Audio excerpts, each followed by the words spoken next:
New ইয়র্কের Jackson থেকে আপনাদের সঙ্গে আছে আমি খালেদ মহিউদ্দিন। জুলাই সনদ প্রশ্নে এখনও পুরোপুরি ঐকমত্যে আসতে পারেনি জুলাই আন্দোলনের মিত্ররা। তবে তার চেয়েও যে বিষয়টি আশঙ্কা সেটি হচ্ছে যে অনেকগুলো দলের ভেতরেই নানা ধরনের বিভেদ দেখা যাচ্ছে। বিভেদের সুর এখন সারা দেশে, অনেকের মনে শঙ্কা নির্বাচন সময় মতো হবে কিনা, হলে সেটা কোন নির্বাচন সময় মতো হলেও সেটি একটি সুষ্ঠু এবং শান্তিপূর্ণ নির্বাচন হবে কিনা সে নিয়েও রয়েছে নানা রকম প্রশ্ন। এইসব প্রশ্নের উত্তর পেতে আজ আমাদের সঙ্গে রয়েছে নাগরিক পার্টি বা এনসিপির দক্ষিণাঞ্চলের মুখ্য সংগঠক জনাব হাসনাত আব্দুল্লাহ। জনাব হাসনাত আব্দুল্লাহ, আপনাকে আমাদের অনুষ্ঠানে স্বাগত জানাই। আপনি আমাদেরকে সময় দিয়েছেন আপনার এই নির্বাচনকালীন ব্যস্ততার মধ্যে, নির্বাচনকালীন বলছি আমি, দল গোছানোরও ব্যস্ততার মধ্যে আপনি আমাদের সময় দিয়েছেন, সেজন্য আমাদের কৃতজ্ঞতা এবং শুভেচ্ছা জানবেন। আমাদের সাথে আরও থাকছেন গণ অধিকার পরিষদের সভাপতি এবং ডাকসুর সাবেক ভিপি নুরুল হক নূর। আপনাকে আমাদের অনুষ্ঠানে স্বাগত জানাই। আপনি আমাদের সাথে যুক্ত হয়েছেন, সেজন্য আমাদের শুভেচ্ছা ও অভিনন্দন, কৃতজ্ঞতা জানবেন। কতগুলো প্রশ্ন রয়েছে প্রথম পর্বে, গুচ্ছ প্রশ্ন বলা যেতে পারে, আপনি যদি ছোট ছোট করে একটু জবাব দেন। আমরা অনেকগুলি বিষয় নিয়ে আজকে কথা বলতে চাই। এনসিপিকে নতুন রাজনৈতিক দল যেহেতু, এবং এরকম একটা রাজনৈতিক দল হিসেবে গড়ে উঠছে, তারা আমাদেরকে কোন বাংলাদেশের স্বপ্ন দেখাচ্ছে। আমি প্রথমে যেটি আমি আপনাকে জানতে চাই যে ইলেকশন করার জন্য একটু নিবন্ধিত হইতে হয়, সেই নিবন্ধনের জন্য জমা দিয়েছে, তার মানে অনেকখানি পথ পারও হয়েছে।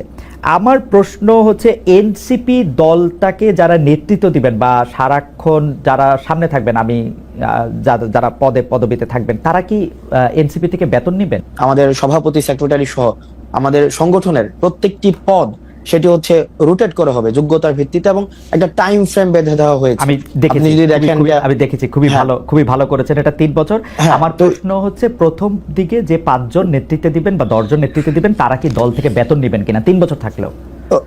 ওকে, ফাইন। তো সেটা নিয়ে আমাদের নিজেদের মধ্যে কথা হয়েছে, কারণ আপনি জানবেন যে আমাদের দেশের দীর্ঘদিনের যে রাজনৈতিক যে সংস্কৃতি রয়েছে, সেই সংস্কৃতিতে দেখা যায় যে আমাদের দেশের রাজনীতিবিদদের অর্থনৈতিক স্বচ্ছতা নিয়ে সবসময় প্রশ্ন থাকে, এবং রাজনীতিবিদদের বেশিরভাগ ক্ষেত্রে রাজনীতিবিদদের অর্থনৈতিক স্বচ্ছতা থাকে না, এবং সেটা সম্ভবও হয় না। দেখেন আমাদের দেশে যে রাজনৈতিক কালচার, একটা রাজনীতিবিদ সারাদিন সময় দিয়ে সে নিজে আবার নতুন কিছু করবে এবং সেখান থেকে তার জীবন সংস্থান হবে, সেটা অলমোস্ট নেক্সট টু ইম্পসিবল।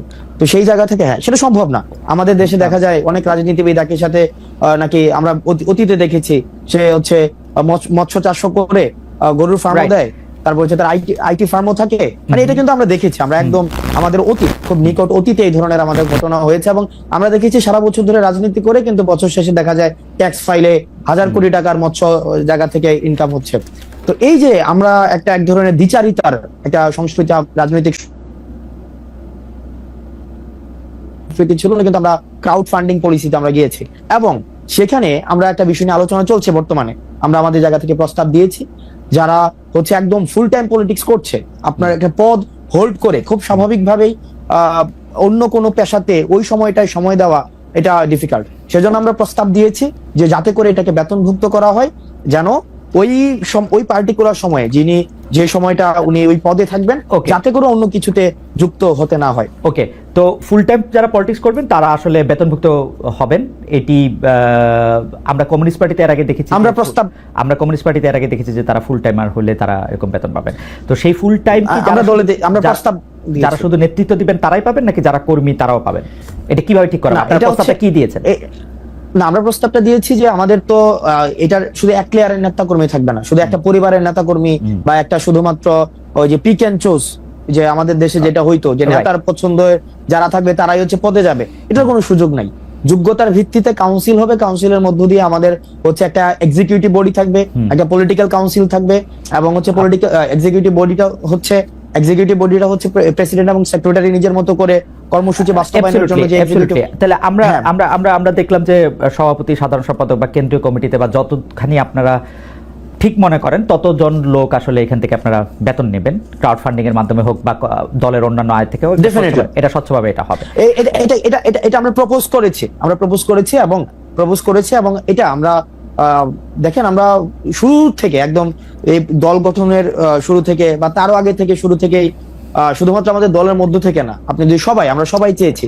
আমরা মাঝে মাঝে আপনি কিছুদিন আগে একটা জিনিস বলছিলেন যে আমাদের অর্থনৈতিক স্বচ্ছতা নিয়ে যেভাবে প্রশ্ন করা হয় অন্যদেরকে করা হয় না, আমাদেরকে নিয়ে প্রশ্ন করা হবে, এটা খুব স্বাভাবিক। কারণ আমরা কিন্তু এই না না সেটা ঠিক আছে, সেটা ঠিক আছে, সেটা ঠিক আছে। আমরা এখন সেই জায়গা থেকে হচ্ছে আমরা এটি নিশ্চিত করতে যাচ্ছি। ওকে, থ্যাংক ইউ। তাহলে ব্যাপারটা দাঁড়াইলো হচ্ছে যে আপনারা সেটা ঠিক করবেন, প্রপোজ করেছেন, অনেক ধন্যবাদ। একটা নতুন বিষয় নিশ্চয়ই এখন, কারণ কয়েকদিন আগে আমি আরেকটি বড় দলের বিএনপির ভারপ্রাপ্ত প্রধান বা বিএনপি চেয়ারপারসনরা দল থেকে বেতন নেন কিনা সেই প্রশ্নেরও করেছিলাম। বিএনপি নেতৃবৃন্দ একরকম জবাব দিয়েছেন যে তাদের আসলে অন্য আয়ের উৎস রয়েছে, বেতনের কথা তারা বলে না। আমি কমিউনিস্ট পার্টি ছাড়া আর কারোর কথা শুনি নাই। আমার এখনকার প্রশ্ন হচ্ছে যে পার্টি সদস্যরা তো এখন বেতন নিচ্ছেন না, এখন চলছেন কিভাবে? ধরেন আপনাদের আহ্বায়ক জনাব নাহিদ ইসলাম কি করে এখন দিন গুজরান করছেন? ওকে ফাইন, আমাদের পার্টি সদস্য সবাই, মানে বিষয়টা এমন না যে এখানে বেকার, সবাই বেকার, বিষয়টা এমন না। আমার নিজস্ব কর্মসংস্থান রয়েছে, আমাদের পার্টির হচ্ছে অলমোস্ট সবারই কর্মসংস্থান। যাদের নেই সেই জায়গা থেকে আমরা হচ্ছে পার্টিতে আমরা ব্যক্তিগত জায়গা থেকে আমরা ডোনেট করি। যেমন আমাদের পার্টির সদস্যদের ইনিশিয়াল 5,000 টাকা করে হচ্ছে আমরা সদস্য ফর্মের ইয়া ছিল, মানে পার্টিতে যারা মেম্বার ছিল। তারপরে মান্থলি বেসিসে হচ্ছে আমরা সেখানে ডোনেট করি। না সেটা তো দলের জন্য, দলের যারা মানে ছিল দলের যে আমরা, এটা তো দলের জন্য আপনারা ডোনেট করতেছেন, দলের নেতার জন্য কি? দলের জন্য না, দলের নেতার জন্য আমরা ডোনেট করছি না। সেই জায়গা থেকে যেমন আমার জায়গাটা, মানে আমার জায়গাটা হচ্ছে যেমন আমি আমার অর্থনৈতিক বিষয় নিয়ে আপনার সাথে, না সেটা ঠিক আছে, আমি আপনার কথা জানতে চাইছি না, কারণ আপনার কথা, আপনি বহুবার আপনি প্রশ্নের সম্মুখীন হচ্ছেন, আপনার কোচিং সেন্টারের কথা শুনেছি, আপনার অনেক কিছু শুনেছি যে পার্টিতে আপনি ছাড়াও আরো অনেক নেতা নেত্রী রয়েছেন, দলের আহ্বায়কের কথা আমি বারবার জানতে চাইছি, কারণ হচ্ছে আমার অসংখ্য কলিগস রয়েছে। দেখেন আমাদের অসংখ্য কলিগস রয়েছে যারা নিজ নিজ জায়গায় প্রতিষ্ঠিত। আপনি তাসনিম জারাকে দেখবেন, তারপরে হচ্ছে খালিদ সাইফুল্লাহ ভাই আছে, এতেশাম ভাই আছে, তাসনুবা জাবিন আপা আছে, ডাক্তার। দেখেন আমি প্রফেশনালি যদি আলাদা করি, এই পার্টিতে হচ্ছে ডাক্তার রয়েছে, অ্যাবসলিউটলি আমার কোনো আপত্তি নাই, কিন্তু যাদের নাই, যারা চাকরি করেন না, চাকরির জন্য আন্দোলন করতেছিলেন, এখন আইসা মানে জাতির প্রয়োজনে, সময়ের প্রয়োজনে যারা নেতৃত্ব দিচ্ছেন একটি দলকে বা অন্য দায়িত্ব পালন করছেন, তারা কি করছেন সেটি আমি জানতে চাইছি। তাদের ক্ষেত্রে দল থেকে সাহায্য করা হচ্ছে কিনা বা টাকা দেওয়া হচ্ছে? একটা জিনিস দেখেন, সাংগঠনিক খরচের দায় দল নেয়। একটা রাজনীতিবিদ সাংগঠনিক যে খরচটা করবে সেটা তো আপনার দল থেকে সেটা ব্যয়ভার বহন করা হয়। আমি কোথাও জায়গায় সফরে গেলাম, কোন একটা মিটিং অ্যারেঞ্জ করলাম, কোন একটা কর্মসূচি বাস্তবায়ন করলাম, এটা আমার দল দিবে। সে বেকার হোক, সে কিছু করুক আর না করে, এটা কিন্তু দল দিচ্ছে। এখন তার ব্যক্তি পরিসরের খরচ সেটা সে কিভাবে সংস্থান করে, সেটা তার বাবা দিচ্ছে নাকি সে নিজে করছে, বা তার পারিবারিক সেই ধরনের সংস্থান রয়েছে কিনা, সেটা ব্যক্তি জানবেন। আমার মনে হয় যে আপনাদের দলের যে আহ্বায়ক আছেন, যে সদস্য সচিব আছেন, তারা কি করে আসলে মানে তারা তো দুইজনই তারা প্রায় চাকরি শুরু করেন নাই, ছাত্র ছিলেন, তেমন ব্যবসার সাথে যুক্ত ছিলেন না, আমরা জানি। তারা কি করছেন এটি যদি সামনে আসতো, আমাদের তরুণরা এক ধরনের সেটা নিয়ে ভিন্ন, সেটা নিয়ে কথা হতে পারে, কিন্তু আমাদের সাংগঠনিক যে খরচ, আমি সাংগঠনিক খরচের কথা আমি জানতে চাইছি না, আমি জানতে চাইছি যে রাজনীতি করার ক্ষেত্রে নতুন রাজনৈতিক দলের নেতৃবৃন্দ আসলে কিভাবে, কার বাসার বাজার কিভাবে হয়, কার বাসার বাজার কিভাবে হয়, ওনারা তো একদম যে ওনারা সিঙ্গেল সবকিছু ডিল করে, বিষয়টা এমন। ওনাদের ফ্যামিলি সদস্য রয়েছে, ওনাদের পরিবারের সদস্য রয়েছে, নিশ্চয়ই সেটা ওনারা ভালো বলতে। আচ্ছা ঠিক আছে, আপনাদের পার্টিতে পূর্ণাঙ্গ কমিটি বলতে আমরা যেটা বুঝি, সভাপতি, সাধারণ সম্পাদক, যার কথা বলেছেন, সেটি কবে আসবে? আপনারা কি এই জায়গাগুলি ফাঁকা রাখছেন উপদেষ্টা মাহফুজ এবং উপদেষ্টা আসিফ ফিরে যেন আসলে সেটি হয়, সেটির জন্য? না এখনো কেন আহ্বায়ক কমিটি? না আপনি উপদেষ্টা মাহফুজ, উপদেষ্টা হচ্ছে আসিফ, ওনারা যে আমাদের পার্টিতে আসবে বা আদৌ রাজনীতি করবে কি করবে না, সেই সিদ্ধান্ত ওনাদের। এমনও তো হতে পারে ওনারা অন্য রাজনৈতিক দলে যেতে পারেন, এটা ওনাদের সিদ্ধান্ত, যে ওনাদের মতো করে আসলে এটা হবে। আমরা কি কোনো কাজ, এটা এক ধরনের রং পারসেপশন, এটা সম্পূর্ণ রং পারসেপশন। মানে এবং আমি আপনাকে ওনারা তো আপনাদেরই মানে ভাই, বন্ধু, সহযোদ্ধা, সহনাগরিক। ওনারা কি, আমি জিজ্ঞেস করতে চাই, ওনারা কি এনসিপির প্রতিনিধিত্ব করছে সরকারে? আমার কাছে এনসিপির তো তখন জন্ম হয় নাই যখন তারা সরকারে গেছিলেন। আমার কাছে মনে হয় ওনাদের প্রতিনিধিত্ব করতেছে, এটা একটা, আমার কাছে মনে হয় ওনারা আর আপনারা একই লোক। কেমনে মনে হয়? কারণ সকল কথায় সকল আচরণে আপনারা সরকারকে ডিফেন্ড করেন, সরকারের যতটুকু অংশ দুই উপদেষ্টা, ছাত্র উপদেষ্টা আপনাদের আছেন, তাদেরকে ডিফেন্ড করেন, তারা আপনাদেরকে ডিফেন্ড করেন। আমরা কেমনে সরকারকে, না আমরা আপনারা সরকারের যতটুকু, হ্যাঁ আপনারা সরকারের সমালোচনা করেন, না যতটুকু দেখেন, হ্যাঁ সরকার যতটুকু হচ্ছে উপদেষ্টা দুজনকে বাদ দিয়ে আপনারা সমালোচনা করেন সরকারকে। না উপদেষ্টা দুজনকে বাদ দিয়ে কিভাবে? তারা ছাত্র, দেখেন বেশিরভাগ ক্ষেত্রে আমার, তারপর হচ্ছে দুইজন উপদেষ্টা বা আমাদের পার্টির আর দুইজন উপদেষ্টার কথা যদি কোনো ক্ষেত্রে মিলে, তো সেক্ষেত্রে খুব স্বাভাবিক না বিষয়টা, কারণ আমরা তো ছাত্র প্রতিনিধি হিসেবে ওনারা সেখানে গিয়েছিলেন। এখন মিলে যাওয়ার মানে না, হ্যাঁ। একভাবে মানে না, আমরা দেখেন আমরা তিনজন ছাত্র উপদেষ্টা পেয়েছিলাম। specific বলেন। আমরা হ্যাঁ আমি আপনি স্পেসিফিক specific বলেন। স্পেসিফিক বলি। আমরা হ্যাঁ, specific বলেন। তিনজন ছাত্র উপদেষ্টা পেয়েছিলাম। একজন ছাত্র উপদেষ্টা এসে এই দলের আহ্বায়ক হয়েছেন, দুই ছাত্র উপদেষ্টা আলাদা রয়েছেন। এই দুই ছাত্র উপদেষ্টা যখন কোনো সরকারি কাজে সম্পৃক্ত হন, রাষ্ট্রীয় কোনো যখন সিদ্ধান্ত নেন, আমরা দেখা যায় এনসিপি একই সূত্রে কথা বলে।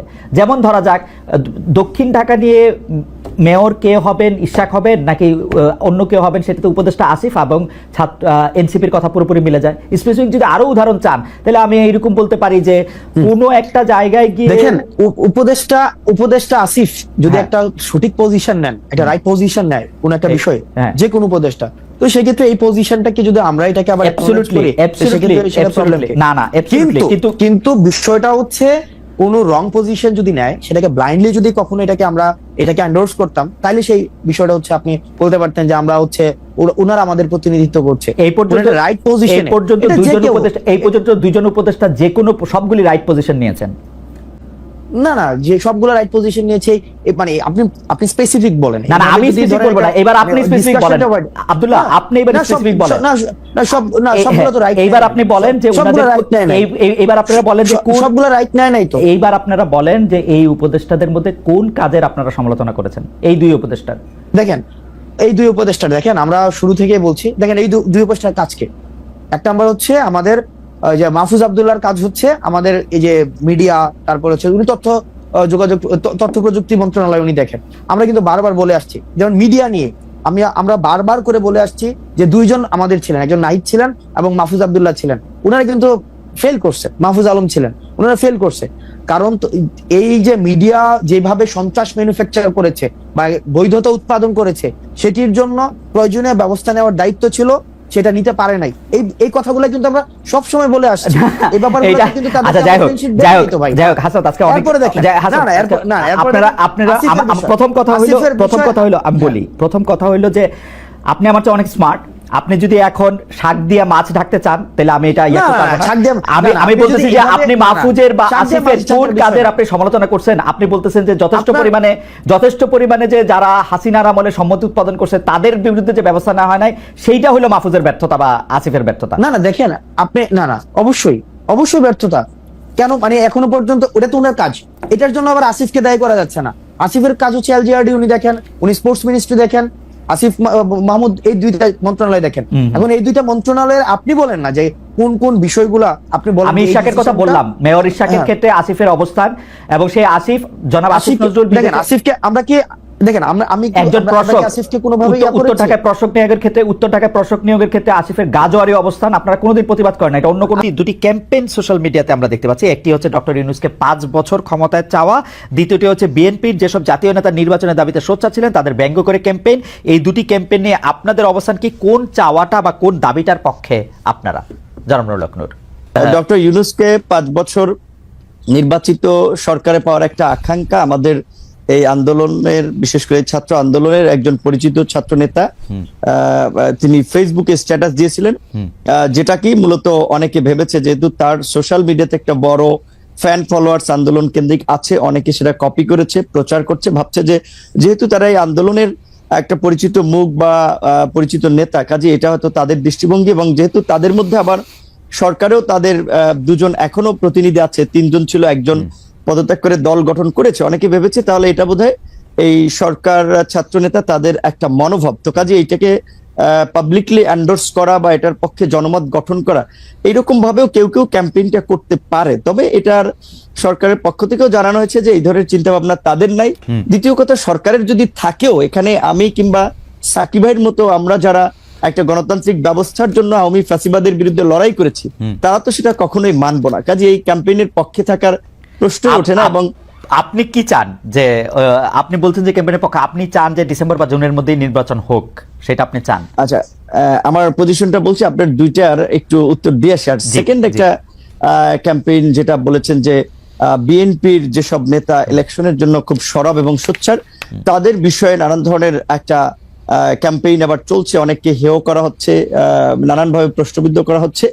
এটা কিছু লোক এগুলো ছড়াচ্ছে, কেউ রাজনৈতিক ইন্টেনশন থেকে, কেউ তাদের নিজেদের একটা ফায়দা নেওয়ার জন্য। ধরেন যখন একটা অনির্বাচিত সরকার থাকে তখন কিন্তু কিছু লোকেদের কদর বাড়ে, কিছু লোক সুযোগ সুবিধা নিতে পারে। কাজেই সেই কমিউনিটির লোকজন কিংবা সেই গ্রুপটা তো চাবে যে এই ধরনের একটা সরকারকে জগা খিচুড়ি কিংবা এই ধরনের একটা মানে জনপ্রতিনিধিবিহীন ইলেকশনবিহীন যদি সরকার রাখা যায়, তাহলে তো সেখান থেকে তারা ফায়দাটা নিতে পারছে। তারা ব্যবসা বাণিজ্য, কেউ কেউ দল গঠন করতে চাইলে বা দল করতে চাইলে সেখানে তারা সময়টাকে কাজে লাগাতে পারছে। এই ধরনের পক্ষে থাকা একটা শ্রেণীর একটা অংশের লোকজনের অস্বাভাবিক নয়। আবার ধরেন ইউনূসের মতো একজন ব্যক্তি যার এরকম একটা গ্রহণযোগ্যতা, এবং আপনি লক্ষ্য করেছেন যে ডক্টর ইউনূসকে যখন আওয়ামী লীগের আমলে হ্যারাস করা হচ্ছে, মামলা দিয়ে অপমান করা হচ্ছে, সেগুলোর বিরুদ্ধে বলতে গেলে একমাত্র অফিসিয়ালি আমি এবং আমাদের দল থেকে আমরা রাজপথে মশাল মিছিল থেকে প্রতিবাদও করেছি। তার পক্ষে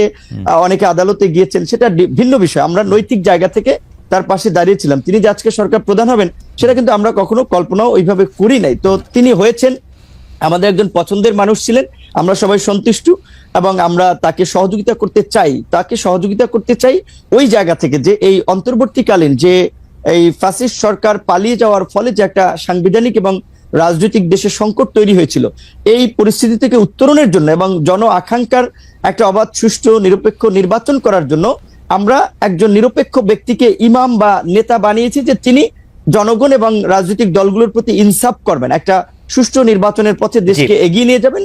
এবং আমাদের যে প্রত্যাশা যে রাষ্ট্রের কিছু মৌলিক সংস্কার, যেটা গত 16 বছরে আওয়ামী লীগ রাষ্ট্রের চরিত্রটাকে নষ্ট করে একটা ফ্যাসিবাদী রাষ্ট্রে পরিণত করেছে, সেই সংস্কারের জন্য আমরা বলেছি যতটুকু সময়ের প্রয়োজন সেই সময়টুকু সকল রাজনৈতিক দল, আমরা যারা গণতন্ত্রের জন্য লড়াই সংগ্রাম করেছি, ফ্যাসিবাদের আমলে লড়াই সংগ্রাম করেছি, তারা দিতে চাই। সেখানে ডক্টর ইউনূস সাহেব যেহেতু নিজেই বলেছেন যে আপনারা যদি ডিসেম্বর কিংবা বেশি সংস্কার চাইলে আরো 6 মাস তার মধ্যে একটা নির্বাচন হবে। তো আমার মনে হয় যে ডক্টর ইউনূসের কোনো ক্ষমতার লোভ নাই এবং তিনি ক্ষমতায় থাকতে চাবেন না। তবে তাকে ঘিরে কিছু মানুষ একটা প্রত্যাশা কিংবা চাওয়া, সেটা আপনার যৌক্তিক কারণে কিংবা তাদের সুবিধার কারণে চাইতে পারে। তবে ডক্টর ইউনূস আমার মনে হয় সেই পথে হাঁটবেন না, এবং আমার ধারণা ডিসেম্বর কিংবা জানুয়ারি কিংবা মার্চ এপ্রিল নাগাদ এই নির্বাচনটা বোধহয়। আপনি কি চান? মানে আমি ডক্টর ইউনূস এবং তার উপদেষ্টা পরিষদের প্রসঙ্গে এই কথাটা বারবার বলি, ডক্টর ইউনূস আসলে যদি রাষ্ট্র পরিচালনা ক্ষমতায় যেতে চাইতেন সেটা তিনি 2007 সালেই পারতেন, সেটা তিনি চান নাই বলেই এটা হয় নাই। কারণ আমরা সে সময় রিপোর্টার তার গ্রামীণ ব্যাংকের অফিসের সামনে আমরাও দাঁড়িয়েছিলাম যে এরকম কোনো ঘোষণা আসে কিনা, সেটি হয় নাই। পরে তিনি রাজি হয়েছেন, তিনি কিন্তু এখনো আসলে ছাড়তেই চান। আপনি কি চান, বা তার উপদেষ্টা পরিষদের অনেকেও? রাইট, এইখানেই আমি একটা কথা বলা দরকার আপনার এই প্রোগ্রামের মাধ্যমে অডিয়েন্সদেরকেও। দেখেন, এখন ডক্টর মোহাম্মদ ইউনূস চাচ্ছেন না, আমরা যতদূর ওটাও জানি, স্বাভাবিকভাবে তিনি একেবারেই ইলেকশন দিয়ে এই বিতর্কের মধ্যে ঢুকবেন না, এবং একটা রাজনৈতিক উত্তরণের জন্য তিনি দ্রুত ইলেকশন দিতে চান। এখন তাহলে ধরেন আমাদের এই আন্দোলনের পরিচিত একজন ছাত্র নেতা, তিনি ছাত্র নেতা হলেও তার একটা দায়িত্বশীল জায়গা আছে। তিনি যখন এই স্ট্যাটাসটি দিলেন, কিংবা আজকে আমি পুরো নিউজ দেখি নাই, হেডলাইনটা দেখেছি যে স্বরাষ্ট্র উপদেষ্টার একটা বক্তব্য হেডলাইন হয়েছে, এরকম বলেছেন যে বাংলাদেশের জনগণ এখন ডক্টর ইউনূসকে 5 বছরের জন্য চায়। রাইট। তো এখন এইটা আপনার আমি বলাটা এক ধরনের, আরেকজন বলাটা এক ধরনের, সরকারের একজন উপদেষ্টা বলা কিন্তু অন্য মিন করে। তো তারা এই যে কিছু লোক যে ডক্টর ইউনূসের ঘাড়ে আবার বন্দুক রেখে নিজেদের ফায়দার জন্য একটা রাজনৈতিক, আমি মনে করি আরেকটা জটিলতা তৈরি করার চেষ্টা করছে, কিংবা দেশের মধ্যে আরেকটা অস্থিরতা তৈরির চেষ্টা করছে। কারণ স্বাভাবিকভাবে আমরা যারা গণতন্ত্র, ভোট এবং নির্বাচনের জন্য শেখ হাসিনার এই ফ্যাসিবাদের বিরুদ্ধে 16 বছর লড়াই করেছি, তারা তো যত দ্রুত সম্ভব একটা গণতান্ত্রিক ব্যবস্থার পুনঃপ্রবর্তন চাই। এটাও তো রাষ্ট্রের সংস্কারের একটা অংশ। সেক্ষেত্রে ইউনূস স্যার যেখানে বলেছেন ডিসেম্বরের মধ্যে কিংবা প্লাস মাইনাস 6 মাস, সেক্ষেত্রে আমি মনে করি এখন যেহেতু আমাদের সংস্কার কমিশনের জাতীয় ঐক্যমত্য যে কমিশন, তারা ইতিমধ্যেই সংস্কার নিয়ে রাজনৈতিক দলগুলোর সাথে সমঝোতার সংলাপ শুরু করেছে। সেক্ষেত্রে সরকার যদি চায় তাহলে ডিসেম্বরের মধ্যে নির্বাচন হতে পারে, সেটা কিন্তু অস্বাভাবিক না। আর নির্বাচনটা যত তাড়াতাড়ি হবে সেটা দেশের জন্য মঙ্গল হবে। নির্বাচনবিহীন দেশের গণতন্ত্র, স্বাধীনতা, সার্বভৌমত্ব নিরাপদ নয়, আমরা মনে করি। যেটা নির্বাচন যত তাড়াতাড়ি হবে তত দেশের জন্য মঙ্গল হবে, বলবেন। কিন্তু আপনার ব্যাপারে জনাব নূর, দর্শকরা মন্তব্য করছেন যে আপনি এখন সকালে একরকম বক্তব্য দেন তো বিকালে বিপরীত বক্তব্য দেন। এই নিয়ে কি বলবেন? গত কয়েক মাসে আপনাকে সোশ্যাল মিডিয়ায় যে এই আলোচনা আছে এটি আপনি লক্ষ্য করছেন কিনা? আমি উদাহরণ দেই কোন কোন বিষয়ে বলা হয়েছে। আপনি কখনো অন্তর্বর্তী সরকারের প্রশংসা করেন, কখনো সমালোচনা করেন, কখনো বিএনপিকে জোটবন্ধু বলেন, কখনো তাদের চাঁদাবাজির সমালোচনা করেন, কখনো নাহিদদের প্রশংসায় ভাসান, আবার কখনো ওদের সরাসরি ভাবে সরকারি পদ ছাড়তে বলেন, বিভিন্ন অন্যায় অত্যাচারের কথা মনে করিয়ে দেন। আমি মনে করি এর সবই ঠিক আছে, আপনি কি মনে করেন যে আপনি কি আসলে সকালে এক কথা বলছেন, বিকালে এক কথা বলছেন? এইটার ইন্টারপ্রিটেশন কি এরকম হইতে পারে যে আপনি কারো না কারোর সাথে কোনো না কোনোভাবে কোনো না কোনো নেগোসিয়েশনের মধ্যে আছেন? জনাব নুরুল হক নূর। রাইট, এখানে একটা কথা পরিষ্কার যে দেখেন, আমি কিংবা আমাদের দল গণ অধিকার পরিষদ আমরা রাজনীতিতে কিভাবে এসেছি এটা আপনি সহ ইনক্লুডিং পুরো দর্শক জানে। এখানে একটা বাস্তবতা হচ্ছে, যখন রাজনৈতিক দলগুলো রাজনীতির পরিস্থিতি কোণঠাসা কিংবা আওয়ামী লীগের অত্যাচার নির্যাতনে অনেকে তো হাল ছেড়েই দিয়েছিল যে শেখ হাসিনার জীবদশা আর সরকার পরিবর্তন হবে না। সেই সময় কিন্তু আমরা ঝুঁকি নিয়ে আন্দোলন সংগ্রাম করে আজকের এই কোটা সংস্কার আন্দোলন, যে আন্দোলনকে কেন্দ্র করে গণ অভ্যুত্থান, সেই আন্দোলন কিন্তু আমরা শুরুর দিকে করেছিলাম এবং এই আন্দোলনে আমরা পাইওনিয়ার। আমরা কোনো সুযোগ সুবিধা কিংবা প্রলোভনে এই পর্যন্ত পড়েছি বা বিক্রি হয়েছি এটা কেউ বলতে পারবে না। এখন একটা বিষয় হচ্ছে কি, ধরেন এই শেখ হাসিনা এই পরিস্থিতির পূর্বে স্বাভাবিকভাবেই বিএনপি জামাত থেকে শুরু করে অপোজিশন সবাই আমাদেরকে ফাইন্যান্স করেছে, সাপোর্ট দিয়েছে, সহযোগিতা করেছে। কারণ একটা রাজনৈতিক স্বার্থের জায়গাও যদি বলেন কিংবা বাস্তবতা বলেন, সেই জায়গা থেকে যে এখন ছাত্র একটা আন্দোলন গড়ে তুলতে পারে ডাকসু থেকে বা ডাকসুর নেতৃবৃন্দ, ছাত্র নেতৃবৃন্দ, সেই জায়গা থেকে আমরা সমর্থন পেয়েছি।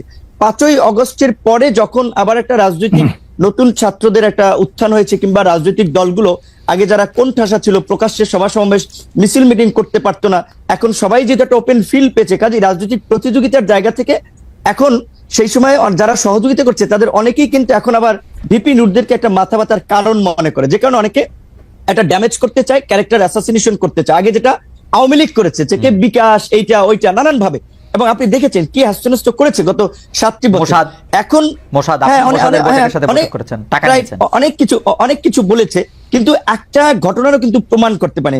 এখন আমি পরিষ্কারভাবেই যেটা বলি, শুরুর দিকে আমি বলেছিলাম, সেটা আপনার শুধুমাত্র কোনো পাবলিক আলোচনা না, একেবারে জাতীয় ঐক্যমত্যের কমিশনের সাকিব ভাই তো সাক্ষী, সাকিব ভাই তো ছিল যখন সর্বশেষও যে জাতীয় সংলাপ হয়েছে, যেখানে সমস্ত রাজনৈতিক দলের নেতৃবৃন্দ ছিলেন, জাতীয় ঐক্যমত্য কমিশনের সদস্যরা ছিলেন, তাদের পরিচিতি পর্বে সেখানে আমি বলেছিলাম যে আমরা মনে করি যে বর্তমান যে অন্তর্বর্তীকালীন সরকার, এইখানে উপদেষ্টাদের সক্ষমতার ঘাটতি আছে, দক্ষতা অভিজ্ঞতার ঘাটতি আছে। যেখানে একজন উপদেষ্টার নাই একটা মিনিস্ট্রি চালানের অভিজ্ঞতার, তারে দিয়ে রাখছেন 3টা, সরকারটা চলবে কিভাবে? কাজে যদি আপনারা প্রকৃত অর্থে দেশের ভালো কিছু করতে চান, আপনারা এই উপদেষ্টা পরিষদকে জাতীয় সরকার, পলিটিক্যাল পার্টিগুলো এবং আন্দোলনের অংশীজনদের সাথে আলোচনা করে 2 বছরের জন্য এটাকে জাতীয় সরকারের রূপ দেন এবং এটাকে তারপরে আপনারা সংস্কারগুলো বাস্তবায়ন করেন।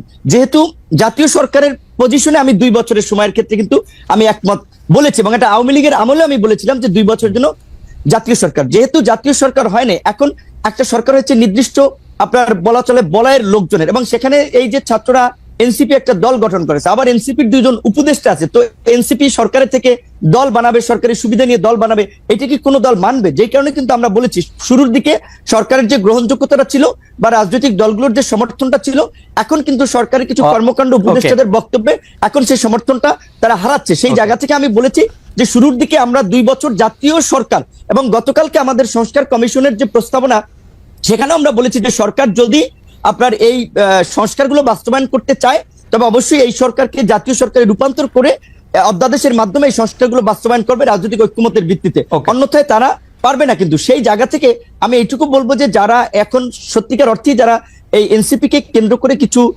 নতুন সুবিধাভোগী লোক তৈরি হয়েছে, যারা আগে কোনোদিন মিছিল মিটিং এ দেখিনি, রাজপথে দেখিনি, এখন তারা সমন্বয়ক, বড় বড় নেতা, এখন তারা মনে করছে যে আমরা যারা নির্বাচনের কথা বলছি তাদের খাবার তো বন্ধ হয়ে যাবে। যেই কারণে অনেকে ইন্টেনশনালি সোশ্যাল মিডিয়ায় এই ক্যাম্পেইনটা করছে যে বিপিন নূর সকালে এক কথা বলে, বিকেল এক কথা বলে। আপনার বক্তব্য পরিষ্কার, সোশ্যাল মিডিয়াতে একেবারেই এটা অনেকের উদ্দেশ্যপ্রণোদিতভাবে ক্যাম্পেইন, রাজনৈতিকভাবে ড্যামেজ করার জন্য, চরিত্র হনন করার জন্য। এইটুকু আমরা বলতে পারি। খালেদ ভাই, আপনাকে আওয়ামী লীগের আমল আমার মনে আছে, মির্জা ফখরুল ইসলাম আলমগীর সাহেব আপনার একটা প্রোগ্রামে এসে বলছিল যে আপনার এই প্রোগ্রামটাতে তারও ভালো লাগে।